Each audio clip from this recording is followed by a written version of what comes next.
Mateus 6, a partir do versículo 9. Vamos lá? Pai nosso que estás no céu, santificado. Vamos lá todos juntos? Sei que você sabe. Vamos lá de novo. Pai nosso que estás no céu, santificado seja o teu nome. Venha a nós o teu reino. Seja feita a tua vontade, assim na terra como no céu. O pão nosso de cada dia nos dai hoje. Perdoa as nossas dívidas, assim como nós perdoamos os nossos devedores. E não nos deixeis cair em tentação, mas livra-nos do mal, porque teu é o reino, o poder e a glória para sempre. Amém. Todos nós conhecemos esse texto, todos nós. A oração do Pai Nosso, ela está inserida no Sermão do Monte. E o trecho da oração que nós vamos estudar hoje, ele é esse trecho aqui, que fala: perdoa as nossas dívidas, assim como nós perdoamos os nossos devedores. Eu já preguei aqui na igreja sobre a primeira parte, que diz: Pai nosso que estás no céu. Eu já preguei sobre isso aqui. E agora a segunda parte, que é dessa série de mensagens. Nós estamos aqui na segunda parte, porque a primeira parte ela vai falar das coisas de Deus. É o teu nome, é o teu reino, seja feita a tua vontade. Essa é a primeira parte. Mas agora nós estamos nessa segunda parte da oração, onde são tratadas as coisas dos homens, as nossas coisas, sobre o pão que é nosso, sobre o perdão que nós precisamos, sobre o livramento para a tentação, sobre o livramento para as coisas do mal. E o tema central desse pedaço aqui da oração é o perdão. Porque o perdão é tão indispensável para a saúde da gente, que é como o pão. É como o pão. Assim como o pão está para o corpo, o perdão está para a alma. E ninguém pode viver sem pão. E quando a Bíblia fala de pão, ela não necessariamente está falando desse pão que nós comemos. Hoje, para quem estava aqui no café da manhã, nós comemos o pão da ceia. É esse o nome, né, Bruno? O pão da ceia. Mas que pão gostoso. Mas quando a Bíblia fala sobre pão, ela não está falando do pão necessariamente, mas ela está falando do alimento.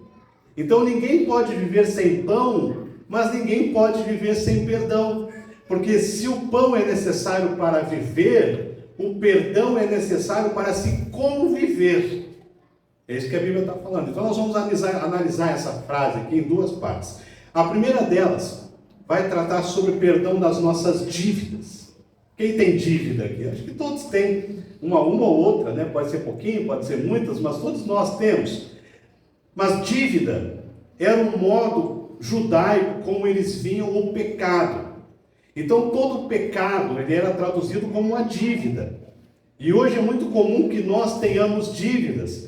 Nesse mundo capitalista que a gente vive, é tão difícil você comprar as coisas à vista, né? Porque aí você começa a juntar, você quer comprar uma televisão, ela custa 3 mil reais, quando você juntou 3, ela dá 5. Né? Então você já não consegue e nos faz devedores financeiramente. Mas existe uma outra dívida, que é a principal dívida que cada ser humano traz, que é a dívida que nós temos para com Deus. É a dívida que nós nutrimos com Deus. Será que nós temos talvez consciência, você e eu que estamos aqui, uns com uma caminhada maior, outros com uma caminhada menor, será que nós temos consciência que nós somos devedores de Deus? Nós somos devedores do Senhor, que o ser humano é um ser em débito.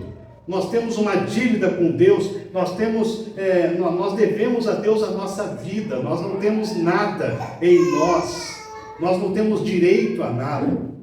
Nós devemos a Deus o fato de nós estarmos vivos. Nós devemos a Deus o fato de nós estarmos aqui respirando hoje. Nós não merecemos nada, tudo que nós recebemos é fruto da graça e da misericórdia do Senhor na nossa vida. Então a Bíblia vai dizer que as misericórdias do Senhor, elas se renovam a cada dia, cada manhã. Nós somos devedores de Deus. Nós não temos o direito de reivindicar nada. Nós não temos o direito de cobrar nada de Deus. E a Bíblia vai dizer em Romanos 3 que todos nós pecamos, estamos destituídos da glória de Deus. Todos nós pecamos. Quando nós olhamos para o lado, se você der uma olhadinha para essa pessoa que está do teu lado, então uma olhadinha para essa pessoa, esse aí é um pecador. Tanto quanto você. E por conta de nós sermos pecadores, por conta de eu olhar aqui e ver um monte de pecador, como tem pecador nessa igreja hoje. E se vocês olharem aqui para frente, vocês vão ver outro pecador. E nós olhamos para nós mesmos, nós somos pecadores, nós perdemos o direito à presença de Deus. Nós perdemos o direito de reivindicar qualquer coisa de Deus. Nós somos, como Paulo disse, miserável homem que sou, quem pode me livrar do corpo dessa morte? Somos pecadores. Então quando eu olho para você, eu vejo um pecador. Quando eu olho, vocês olham para mim, vocês veem um pecador. Mas eu quero hoje, para que ninguém vá para casa em pânico, só sabendo que você é um pecador, né? E que se você morrer hoje sem Jesus, você vai ao inferno e eu também. Eu não quero que você vá em pânico para casa. Então, eu quero dizer que você não tem que entender somente aquilo que você é. Eu não tenho que entender somente aquilo que eu sou. Não. Mas eu preciso sair daqui nessa manhã entendendo aquilo que Deus é. Isso precisa ficar claro na minha vida. E se tem uma palavra que pode traduzir o caráter de Deus, que pode traduzir a personalidade do Senhor, é a palavra perdão. Porque o nosso Deus é um Deus que perdoa. O nosso Deus é um Deus da graça. Os olhos do Senhor estão sobre nós devedores, e ai de nós, se o Senhor não fosse perdoador. Já pensou, Thais, se Deus não fosse perdoador? Já pensou, Ricardo, se Deus não fosse perdoador? E quando nós nos arrependemos dos nossos pecados, quando nós reconhecemos que somos devedores de Deus, quando nós reconhecemos as nossas dívidas, que são tantas, o Senhor, Ele vem com graça, o Senhor, Ele vem com amor, Ele vem com misericórdia, e Ele derrama essa graça e essa misericórdia sobre nós, e em Jesus, Ele anula todos os nossos pecados, Ele nos purifica de todos os nossos pecados, e Ele nos liberta de toda a nossa dívida.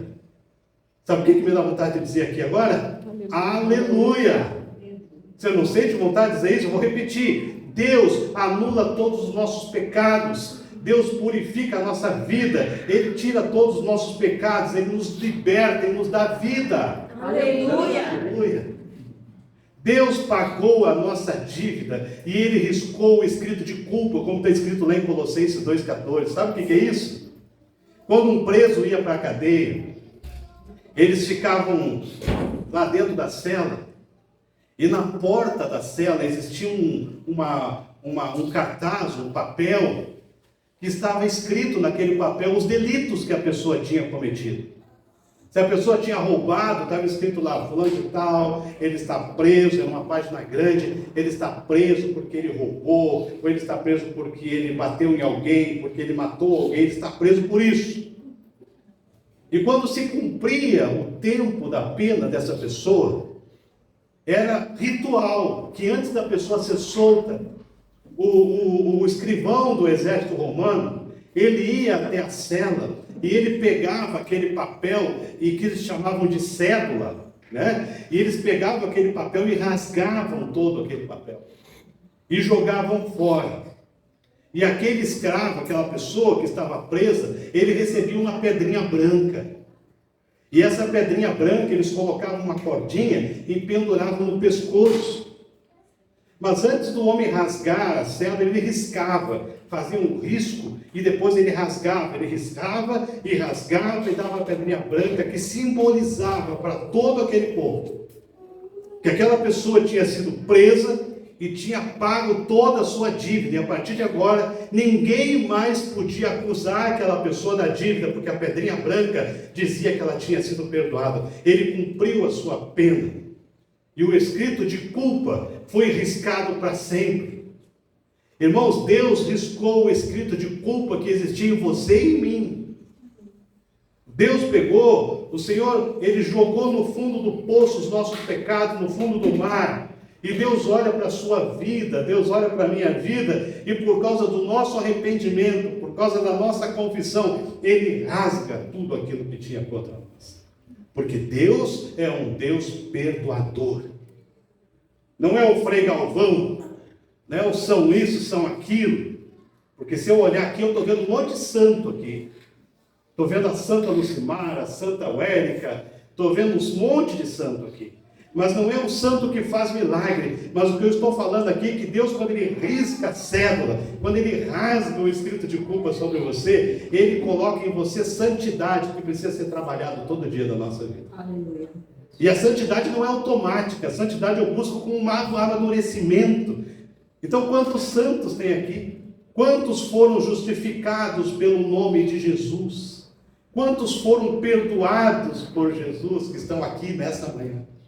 A todas essas pessoas que foram perdoados, foram justificados, foram lavados pelo sangue de Jesus, essas pessoas a Bíblia chama de santos.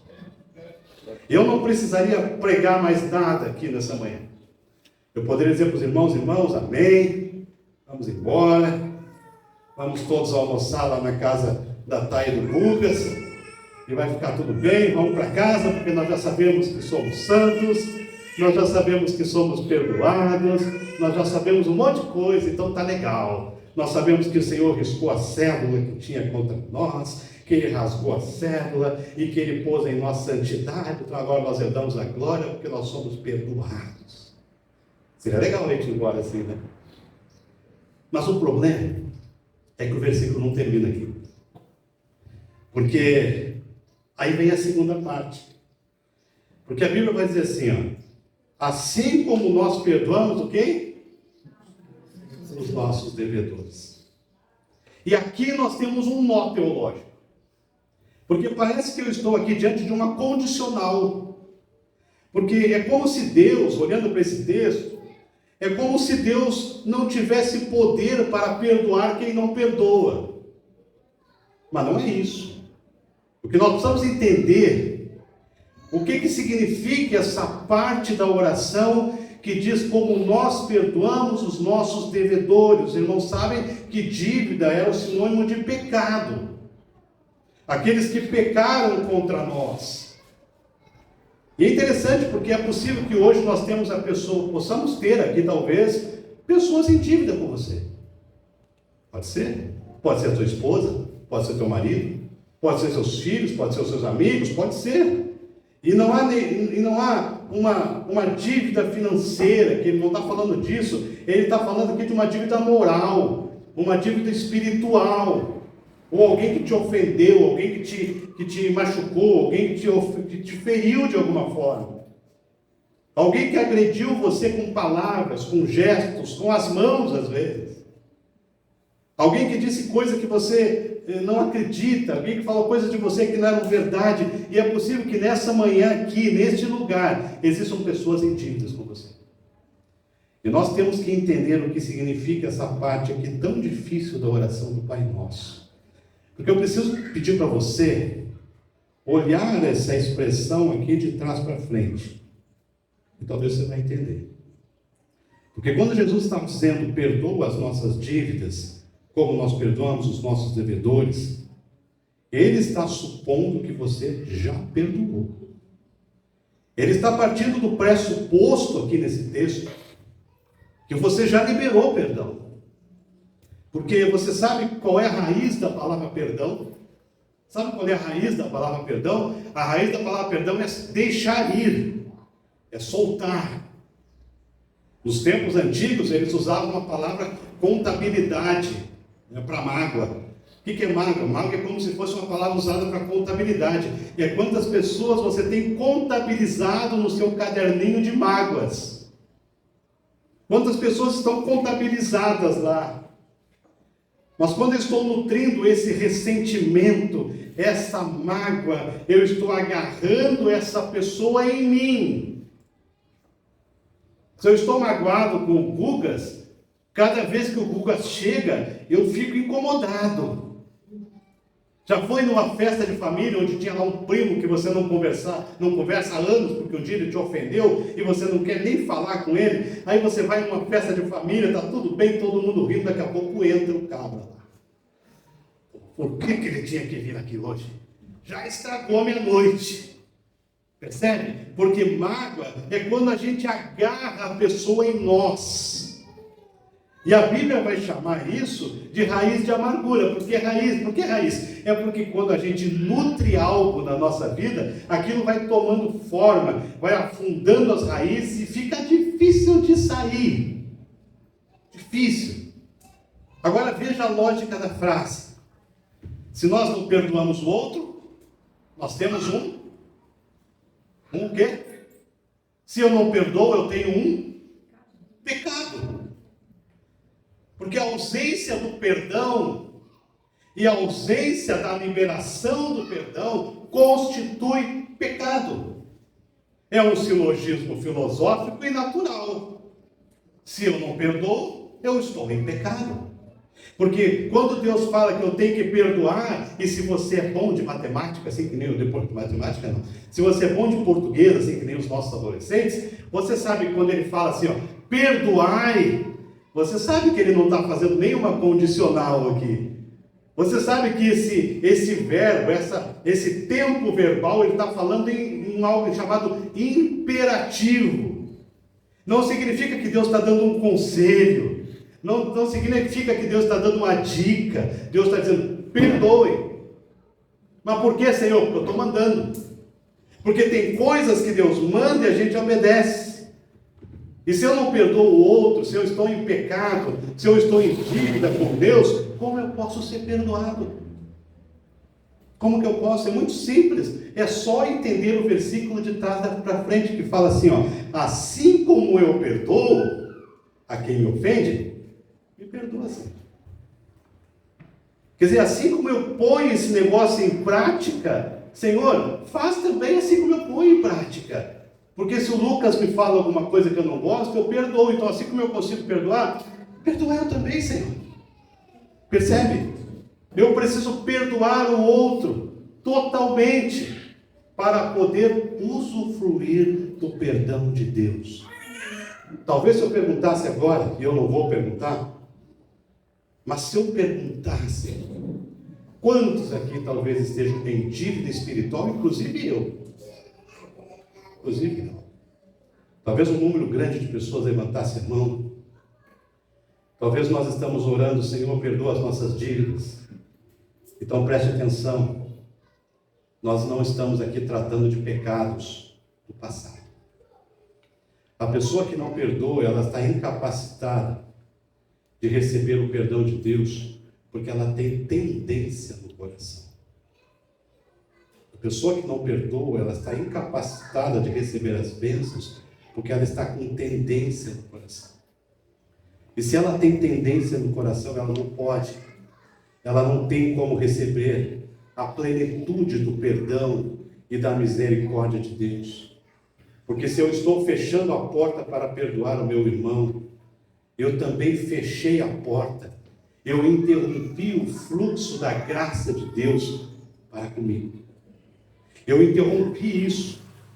E tem gente que diz assim, pastor, eu não ofendo ninguém.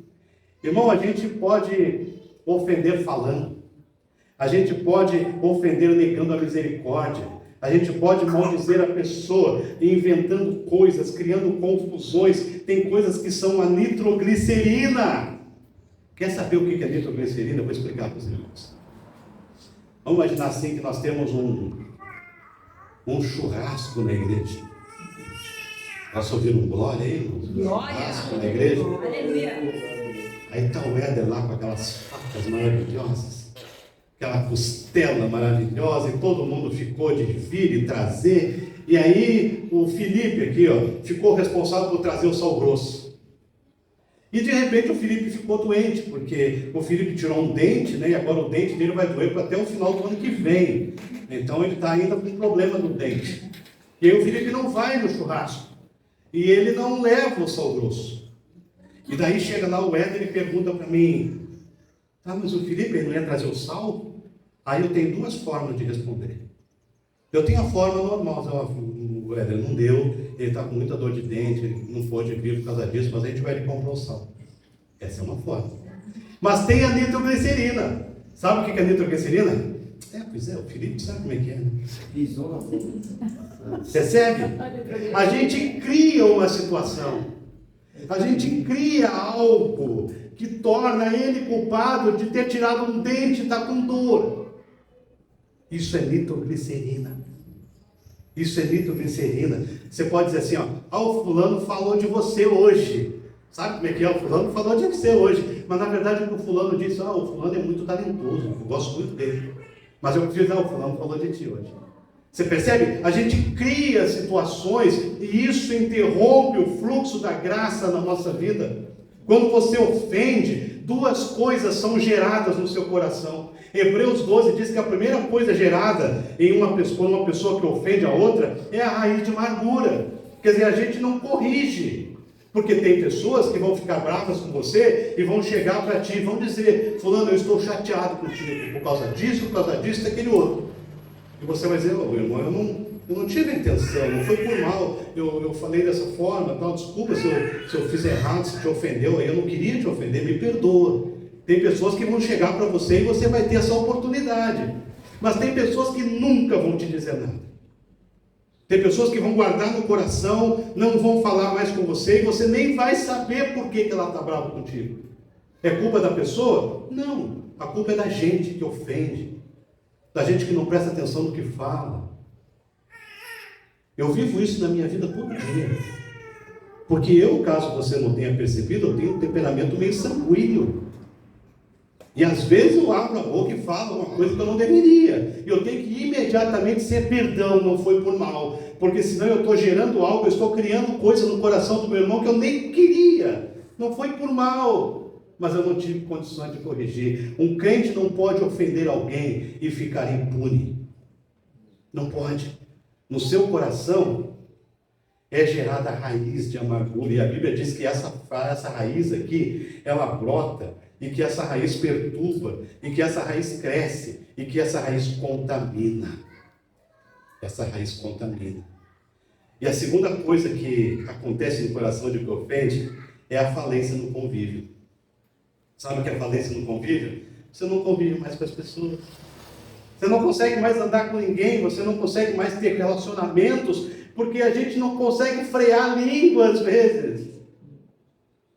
Um dia alguém disse que tem pessoas que quando morrer vai ter 2 caixões, né? Um para o corpo e outro para a língua.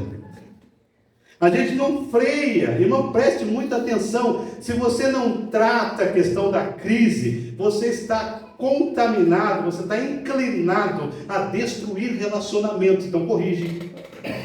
Quantas vezes a gente tem que chegar e dizer, não, desculpa, eu realmente não queria. E às vezes você não vai ter muito êxito, não vai, mas você tem que tentar. Por quê? Porque a coisa mais preciosa que existe na nossa vida são bons relacionamentos. Quem não gosta de sentar para tomar um chimarrão? Só os cariocas, mas eles tomam um cafezinho. Quem não gosta de sentar na beira de um fogo para ver uma carne assando? Quem não gosta de sair com os amigos, bater um papo, mandar um WhatsApp, dar risada junto? Quem não gosta? Mas o diabo mete a pata dele para atrapalhar isso. E Amós, capítulo 3, diz uma coisa maravilhosa, um ensinamento grandioso, muito profundo, que ele fala assim, podem andar 2 pessoas juntas se não houver acordo? É possível? É possível conviver com alguém se não tiver um acordo? Não é possível. Irmão, se você está vivendo um relacionamento horrível, às vezes, que não há acordo, você precisa colocar esse relacionamento nas mãos de Deus. Porque Deus opera milagre. Porque Deus, Ele distribui graça. E no nosso coração, no coração do crente, não pode haver amargura. Hoje pela manhã eu vi uma foto, nada a ver com, quer dizer, não é que não tenha nada a ver com o que eu estou falando, mas uma foto que me trouxe satisfação. Você conhece o deputado Nicolas Ferreira? Ouviu falar? Pois é. Não sei se você acompanhou as notícias. Essa semana passada ele teve umas pedengas lá com aquele humorista Whindersson Nunes, brigaram pela internet. Hoje ele publicou uma foto, ele foi até o Whindersson Nunes e se acertou com aquele cara. E eles tiraram uma foto juntos e ele escreveu assim: o cristão não constrói muros, os cristãos constroem pontes. Glória a Deus. Amém? Amém. Irmão, tem alguma coisa no seu coração que está construindo um muro que tem que cair hoje em nome de Jesus. Amém. Agora eu quero dar uma boa notícia para os irmãos. Com a mesma capacidade que nós temos de ofender, Jesus nos ensina que nós temos a mesma capacidade para perdoar. Porque perdão não é uma opção. A grande fuga de alguns, e eu não gosto quando me dizem isso, por favor, não me digam. Nunca. Quando as pessoas dizem assim: pastor, quando eu sentir no coração eu vou falar com fulano. Não vai sentir. Nunca. Como assim, pastor? Não vai sentir. Porque isso é uma distorção bíblica. Não tem esse negócio, quando eu sentir eu vou. Não tem que sentir. Aliás, esse negócio de sentir no coração é algo profundo e questionável que gera um papo legal sobre isso aqui. Não tem que sentir. Perdoar pessoas não é sentir. Perdoar pessoas é uma ordem, é enfático, é direto. E se Jesus diz que nós temos que perdoar, Ele sabe que nós podemos. Quem aqui nunca pisou na bola, irmãos? Eu já pisei na bola com muita gente. Já pisaram na bola comigo muitas vezes. E a gente é assim. Sabe o que a gente, que causa, que existe na nossa vida, que nos impede de reconstruirmos relacionamentos? É uma palavrinha que eu acho que todo mundo conhece: orgulho. Você já viram duas crianças brigarem? Eu vejo aqui direto. Coisa legal. O filho da Thay, o Vitor, e o filho da Érica, Mateus, eles brigam a cada 30 segundos. Às vezes voam as coisas um no outro e vem correndo: porque o fulano falou isso, o fulano falou aquilo. E a gente acha que eles vão ficar de mal o resto da vida. Quando a gente vai, eles estão brincando juntos. E não dura 5 minutos uma briga de criança. Por quê? Porque criança tem no seu coração a pureza que Jesus quer que tenha no seu e no meu. Orgulho é um negócio tão nojento que a Bíblia classifica como a única coisa que faz Deus rejeitar uma pessoa. Salmo 188 diz assim: Deus rejeita um coração altivo, um coração orgulhoso, mas Ele dá graça ao coração quebrantado. Então o que é perdão? Outro engano que se prega sobre o perdão é que perdão é esquecer. Não, irmão, esquecer é amnésia. Outra coisa. Perdão não é esquecer. Perdão é como uma cicatriz.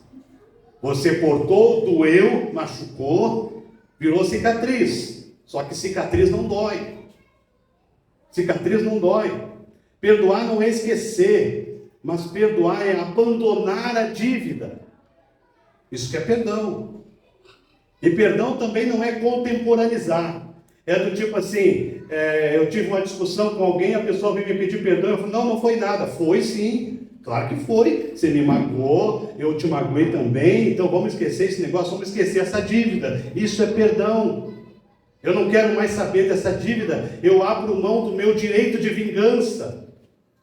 Eu abro mão disso, porque o dia que nós tomamos essa decisão, eu não vou mais me incomodar, e eu libero perdão, eu não vou mais ter rancor, eu não vou ter mais mágoa, porque eu estou liberando o meu coração, eu estou liberando a minha alma.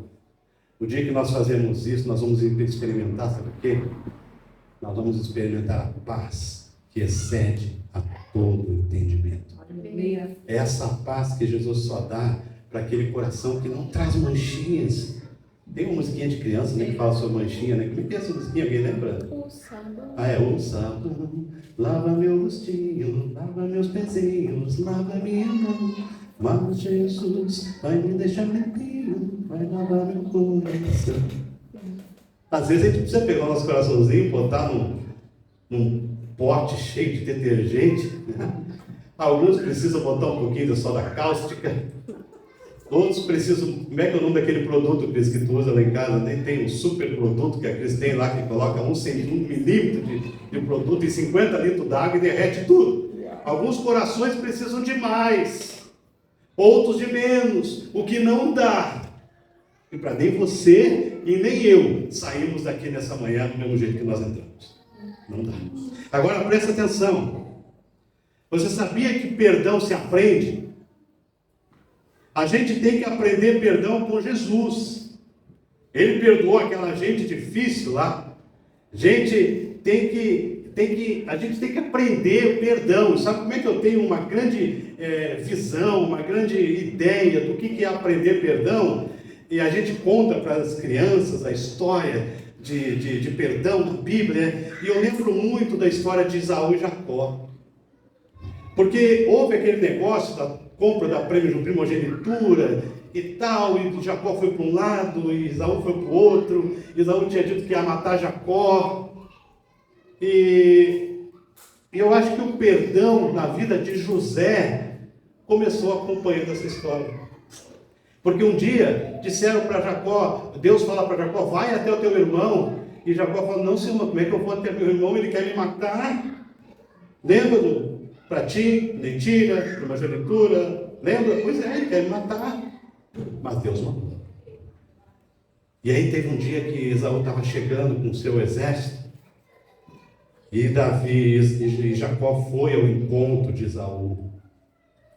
E naquele encontro, José, a Bíblia diz que José era pequenininho, José era bem pequenininho, e ele estava ali acompanhando. E ele viu o Jacó chegar perto do seu irmão e os dois se perdoarem e se abraçarem. E José, observando tudo aquilo, ele ensina que perdão a gente aprende dentro de casa. E Jacó então aprende aquilo ali, lá na frente. José foi vendido pelos seus irmãos, foi para a cadeia, virou o segundo homem mais poderoso daquele lugar. E quando ele estava lá, agora governador, ele encontra então os seus irmãos. E ele tinha aqui na mão tudo o que ele precisava para se vingar. Porque talvez você não queira admitir, e nem eu, mas às vezes algumas coisas que acontecem na vida da gente, que se a gente não cuidar, a gente fica com aquele pensamento, como seria bom se ele se desse mal, para ele aprender a não fazer mais isso. E a gente vai nutrindo esses negócios sujos do nosso coração. Mas quando José olha para os seus irmãos, e ele tinha poder até para mandar matar aqueles irmãos que tinham vendido ele, José, ele perdoou os seus irmãos. Mas por que ele perdoou? Porque ele aprendeu lá com seu pai, ele aprendeu lá com Jacó. Irmãos, a melhor pregação da igreja é o amor. Nós podemos fazer campanhas. Os nossos irmãos aí do evangelismo podem marcar visitas em hospitais, visitas em asilo, distribuição de cesta básica, distribuição de um monte de coisa, evangelismo na praça, evangelismo em tudo que é lugar, ocuparmos a semana inteira fazendo evangelismo em tudo que é lugar, mas se na igreja não tiver amor, de nada serve. Paulo já disse, é como sino que bate, só faz barulho, não presta para nada. A igreja que não tem amor é como símbolo que retine, só faz barulho. Então, qual é o desafio para a gente? É sair daqui renovado. Talvez tenha sido o teu marido. Não, marido não, porque marido eles nunca incomodam, né? Normalmente é a esposa que incomoda. O marido normalmente ele fica de boa em casa. Mas talvez tenha sido seu marido, talvez tenha sido sua esposa. Talvez você está sustentando algo no seu coração. E sabe de uma coisa sobre esse negócio de quando eu sentir? Você lembra que Jesus falou assim, se você trouxer a tua oferta ao altar, e você estiver com relações cortadas com o teu irmão, deixa a oferta no altar, vai, se acerta com o seu irmão, e depois você volta e oferece a tua oferta. A gente entende isso, talvez não tão profundamente, porque o que eles ofertavam naquela época era boi, era ovelha, era cabra. Então se eles chegassem no altar com um boi, puxando o boi lá para ser sacrificado, mas tivesse algo contra com o seu irmão, a Bíblia diz que ele tinha que amarrar o boi ali no altar, voltar lá e se acertar com o seu irmão. Sabe o que isso me ensina? Urgência. Você não pode deixar o boi amarrado ali até você sentir que tem que se acertar. Não. Você tem que ir lá e se acertar. Irmão, se existe alguma coisa no seu coração que precisa ser corrigido, corrija, ou o diabo vai dar a volta por cima e vai destruir você. O diabo ele fica no nosso redor, buscando brechinhas. E quando ele encontra uma brechinha, ele entra e faz uma bagunça. Hoje é dia de corrigir. Queria convidar você para baixar sua cabeça. Feche seus olhos. Aí você e Deus. Só você e Deus. Diz o nome da pessoa para ele que você agora precisa acertar. E diz assim: Senhor, eu quero liberar essa pessoa. Eu não quero que a minha oferta, Senhor, seja rejeitada. Eu não quero ter um culto incompleto. Eu não quero mais ter raiz de amargura na minha vida. Eu estou liberando essa pessoa em nome de Jesus. Em nome de Jesus. Independente se ela me ofendeu, se eu a ofendi. Se eu a ofendi, Pai, perdoa. O Senhor sabe que eu não queria. Se ela me ofendeu, Pai, eu libero em nome de Jesus. E Deus, que eu seja liberado por outros corações a quem eu ofendi. Ajuda-me, Senhor. Porque eu quero orar nesse momento com profundidade e dizer: perdoa, Senhor, as minhas dívidas, assim como eu tenho perdoado aqueles que me ofendem. Pode ser que você, meu irmão, esteja orando sobre seus pais, seu marido, sua esposa, seus filhos, sobre seus amigos, sobre o pastor, sobre algum irmão da igreja, seja quem for. Em nome de Jesus, libera. Libera. E diz: Senhor, eu quero ter um coração limpo, em nome de Jesus. Em nome de Jesus, eu estou libertando e liberando essa pessoa, para que ela, junto comigo, seja para a honra do teu nome. Senhor, nos ajuda a crescer na graça. Nos ajuda a crescer no Senhor.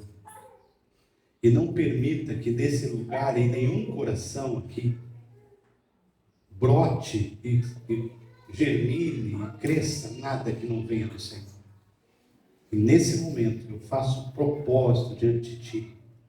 Nós fazemos propósitos diante de Ti, de corrigir tudo aquilo que está torto e colocar tudo no eixo, para que o nosso culto não seja incompleto. E eu oro em nome de Jesus. Amém. Deus falou seu coração? Amém? Não falou com ninguém? Então deixa eu voltar aqui, eu vou pregar tudo de novo. Falou seu coração ou não? Amém. Então agora é com você. Na linguagem militar diz assim: quando você recebe uma missão, agora você tem uma dívida. E a sua dívida hoje é: se alguém aqui tem o coração preso a alguém, em nome de Jesus, isso vai acabar hoje. Amém. Vai acabar hoje, em nome de Jesus. E o diabo vai ser envergonhado. Vamos ficar em pé e vamos encerrar o nosso culto.